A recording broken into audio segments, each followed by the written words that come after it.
Dites la vérité, atteinte aux écosystèmes, meurtre de masse, le ton est donné. C'est le collectif international Extinction Rebellion qui est à l'origine de ce blocage. Le mouvement qui mène des actions non violentes un peu partout dans le monde depuis novembre venait en soutien ce matin à la vallée de l'Arve et ses problèmes de pollution. On ne peut pas laisser des enfants les interdire de récréation, ça c'est pas une solution, c'est un problème.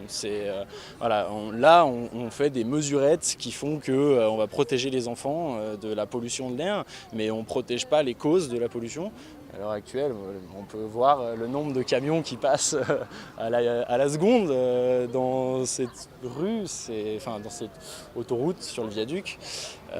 C'est problématique. Là, il y a 60 millions de tonnes de déchets qui sont incinérés.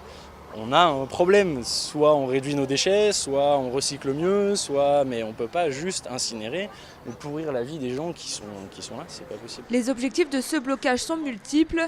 Parmi leurs principales revendications, l'arrêt immédiat de la destruction des écosystèmes océaniques et terrestres. D'alerter et d'avoir une communication honnête sur l'urgence actuelle, les risques existentiels qui pèsent sur nos sociétés et donc sur les personnes. Donc que les médias et les gouvernements aient une communication honnête sur le sujet, et ça peut passer par la déclaration d'état d'urgence climatique déjà, mais commencer à ce que les médias en parlent et en parlent souvent. Il ne s'agit pas de faire un sujet de 2 minutes au milieu de tout le reste malheureusement, il s'agit aujourd'hui de notre survie. Et donc il faut qu'on s'y prépare, il faut que l'information circule pour que les citoyens puissent être à même de prendre des décisions face à ça. Les associations locales ont soutenu le blocage à l'image du collectif Colère Pure. Des militants d'Action non violente COP21 étaient également présents.